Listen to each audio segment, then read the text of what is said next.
North Korean takeover of South Korea has begun. All by stealth, baby. It's by stealth. Even though South Korea is the more wealthy nation, North Korea is more cold and calculated. So the North takes over the South, and then China takes over North Korea. The grand puppet master, the grand dragon, public enemy number one. We're in some impressive times right now. Things are interesting. Things are getting heated up. Open your eyes, get your head out the sand. Let's take a look at this. There's a site called Learning English. VOA says South Korea plans to start railway project with North Korea this year. So looks like everybody's, really happy. I know South Korea has really been afraid of the North for the longest time. And they basically rely on the U.S. to keep them safe from missile attacks and everything. That's why we have at least 30,000 troops there. Our military has been stationed in South Korea since the end of the war never ended. So, but yeah, they're petrified. They're terrified of the North, the neighbors to the North, even though they're cousins. But the North, the mentality, the ideology, the communists, they're hard. They don't care for the South Koreans, but South Koreans are so fearful, and they want to reconcile, but the North has a trick up their sleeve. Anyway, let's read what this says. South Korea President Moon Jae-in says his government plans to begin a new railroad project with North Korea this year. However, Moon also said economic cooperation with North Korea is linked to that country's denuclearization. So maybe Trump put them up to this, or maybe not. Maybe he had a hand in it, but come on, man. North Korea's not going to budge. We'll get to that. Moon made the comments during a speech on Wednesday celebrating the liberation of Korea at the end of World War II. He said the reconnection of railroads and roads is the start of prosperity for the two Koreas. He also said work would begin this year. Moon and North Korea leader Kim Jong-un agreed to work toward increased economic cooperation when they met in April. That meeting took place in the village of Panmunjom in the demilitarized zone, DMZ, on the inter-Korean border. At the Panmunjom summit, Kim also agreed to work toward the denuclearization of the Korean peninsula.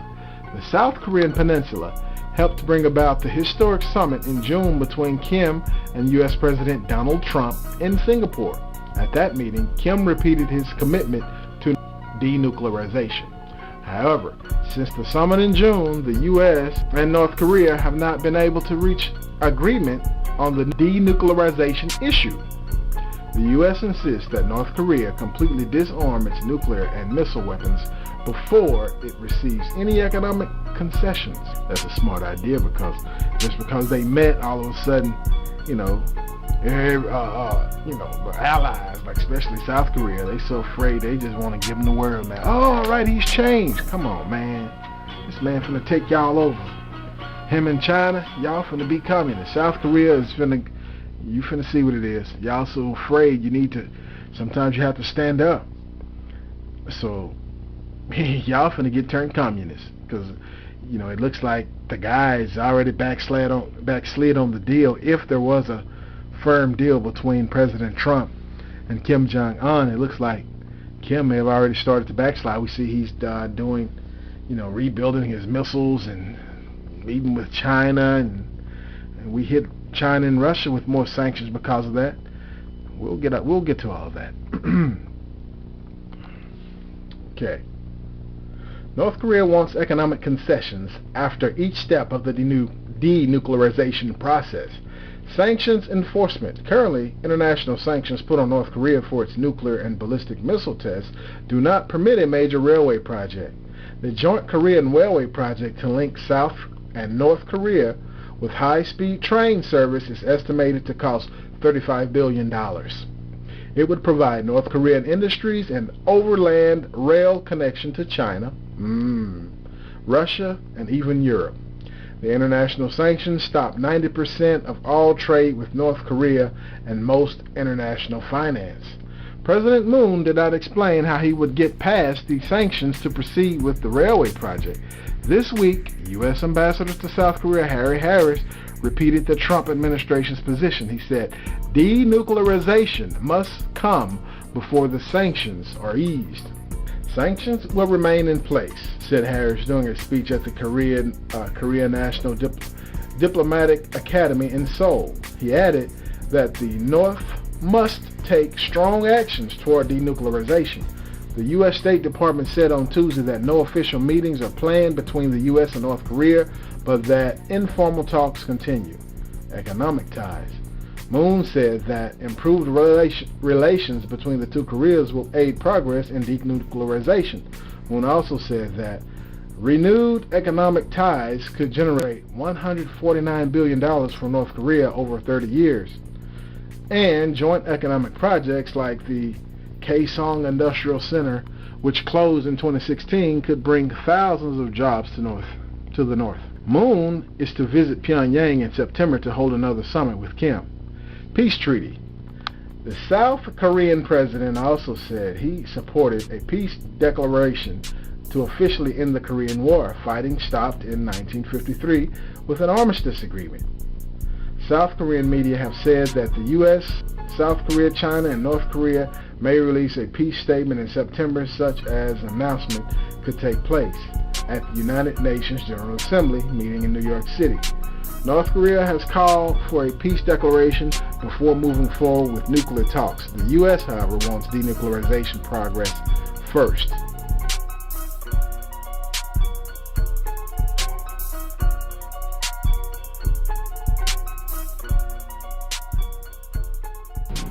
China threatens the U.S., telling them to back off of North Korea. China warns the U.S.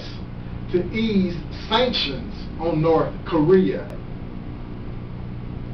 You know, QAnon once said that the clowns in America, or Al-Qaeda, the CIA, ran North Korea.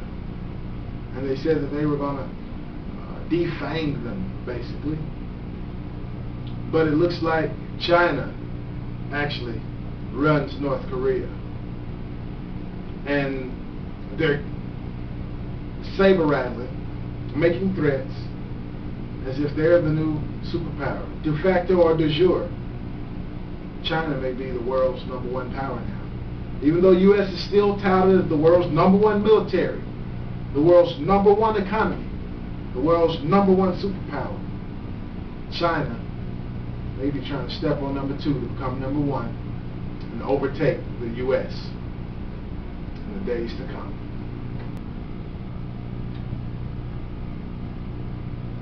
All right, well, thank y'all for joining Beyond Babbitt. Just a few things. Like, subscribe, share. Thank you. I appreciate all the new subscribers. We're over 800 now, and that was a fast rise.